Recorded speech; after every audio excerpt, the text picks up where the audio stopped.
Olá a todos, sejam muito bem-vindos a mais um vídeo aqui do nosso canal Direito de Família de Alta Complexidade. Meu nome é Daniel Pacheco, advogado especialista em Direito de Família e Sucessões, e hoje, meus amigos, eu vou tratar de um assunto pra lá de interessante. Direito das sucessões, ou mais conhecido como herança. Como fica a herança no Brasil? Para onde vai a nossa herança? Para quem fica o nosso patrimônio que a gente venha a falecer? Será que eu posso deixar para quem eu bem entender? Posso deixar tudo para quem eu quiser? É isso que eu vou responder. Fica comigo até o final desse vídeo. Tenho certeza que você vai gostar bastante desse conteúdo. Então, meus amigos, não deixe de se inscrever aqui no nosso canal, deixar seu like.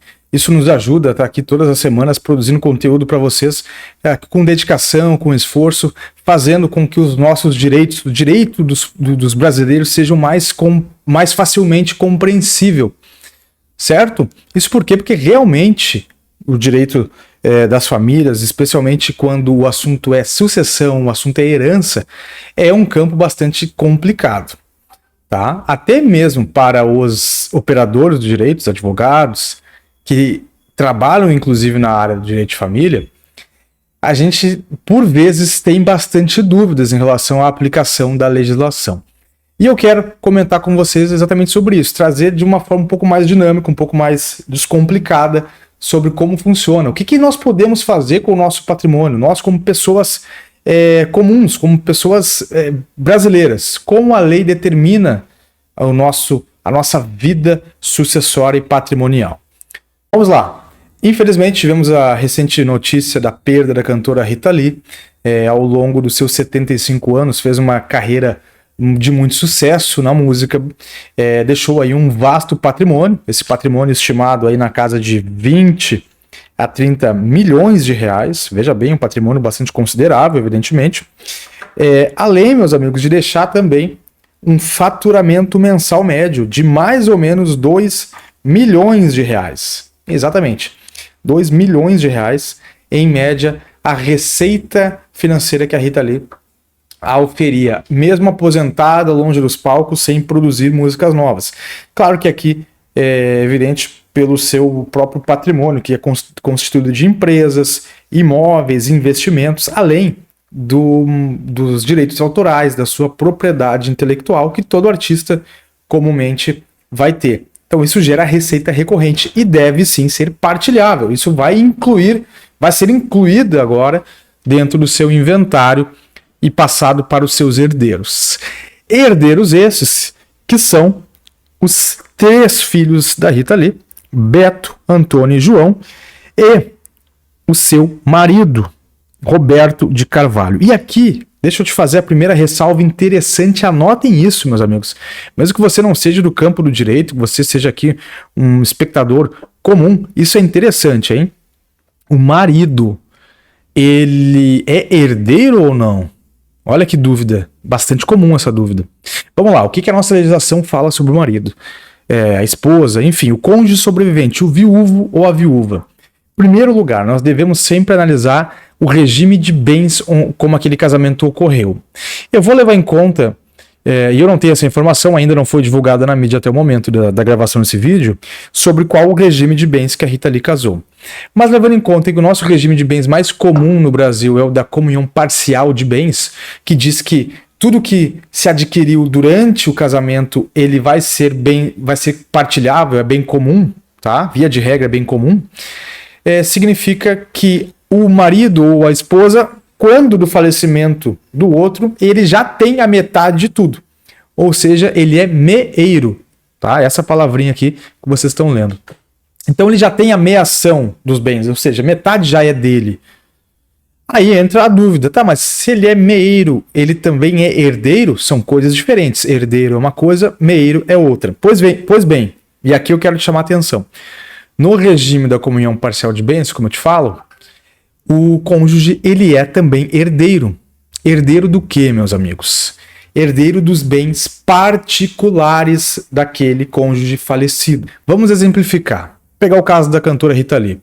Vamos dizer que Rita Lee já tinha uma carreira de sucesso antes de conhecer o seu marido, o Roberto, tá? E ela já tinha bens anteriores ao casamento. Quando ela casa, os novos bens adquiridos durante o casamento são bens comuns que vão ser partilhados. E em caso de falecimento, são bens que vão compor a meação daquele cônjuge sobrevivente, como eu falei agora há pouco. Mas e os bens que estavam lá, que eram só dela? Aí, isso compõe a herança que o marido vai ter direito a participar em concorrência com os filhos. Perfeito? Os filhos, por serem descendentes, eles têm direito a outra metade de todo o patrimônio. O esposo, que nesse caso, ele vai ter direito a um percentual dividido com os filhos, apenas aqueles bens que já eram, foram adquiridos antes do casamento. Então, além de tudo que eles adquiriram juntos, que já é dele por direito, a metade disso, a meação, ele tem ainda um pedacinho da herança dos bens particulares. Esse é o primeiro ponto que eu quero deixar claro para vocês, certo? Avançando um pouco, meus amigos, o que eu quero dizer para vocês com isso? No Brasil, nós temos duas modalidades de se transferir o patrimônio após a morte.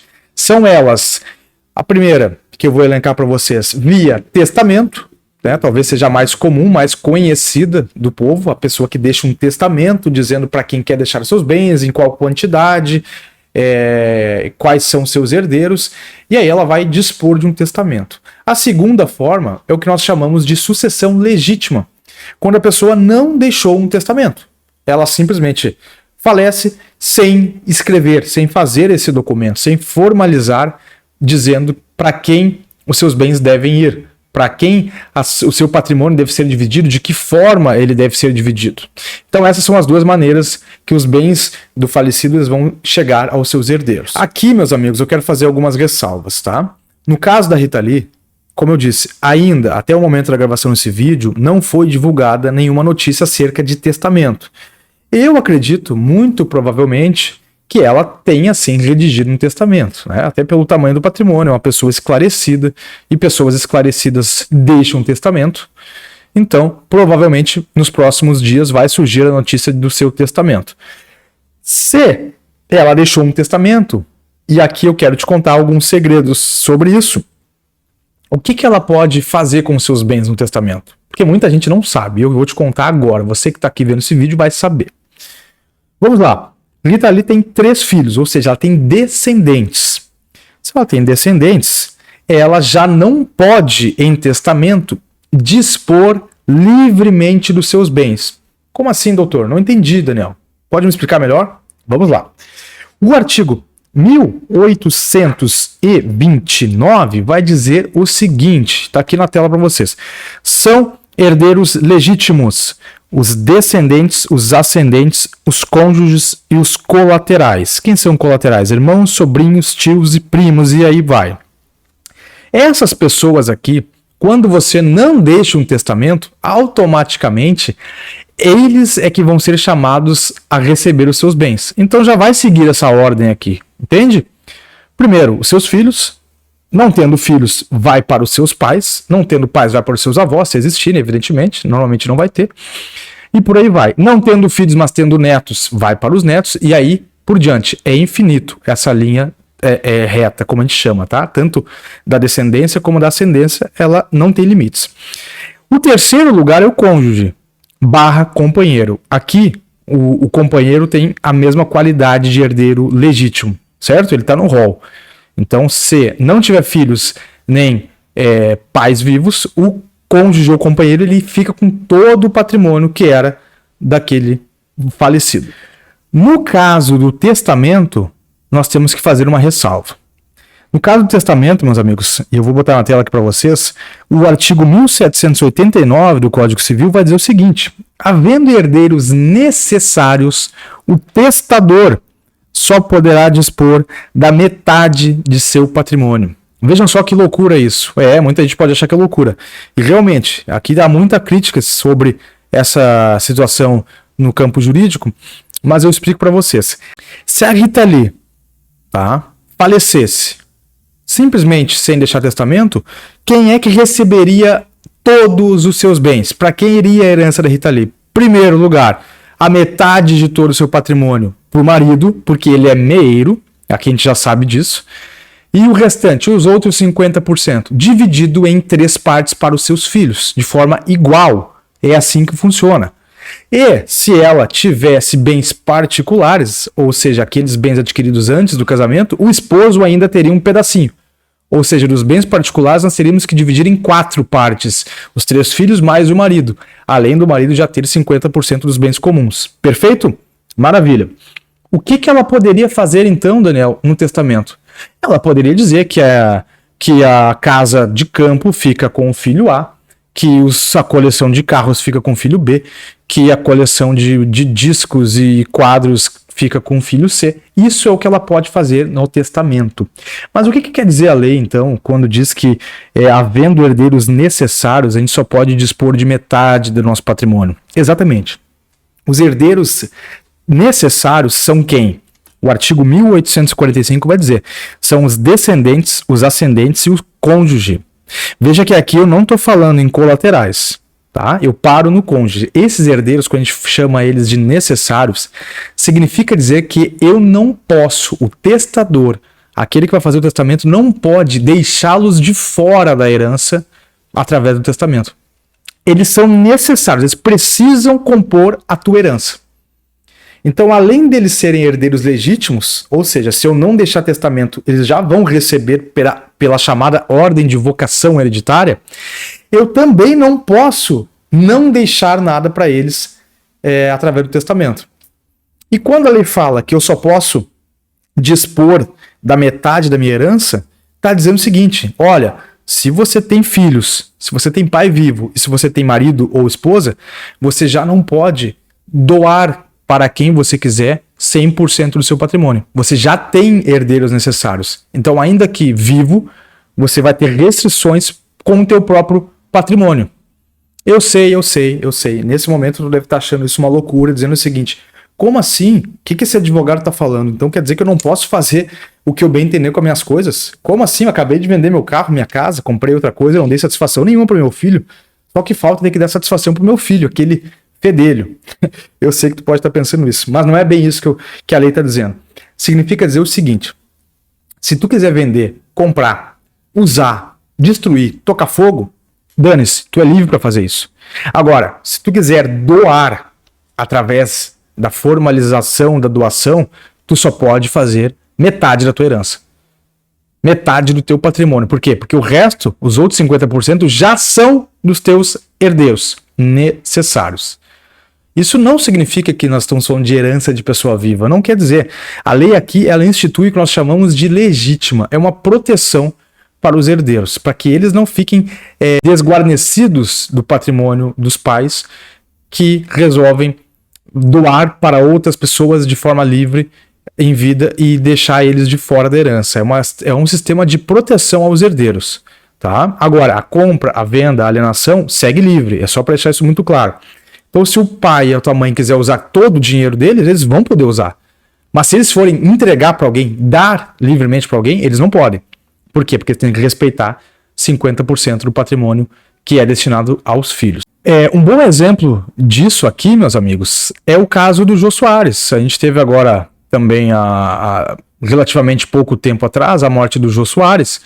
E as notícias foram várias, dizendo que o Jô deixou no seu testamento parte do patrimônio para a ex-esposa, parte do patrimônio para os funcionários, parte do patrimônio ele fez doação para a biblioteca municipal, salvo engano.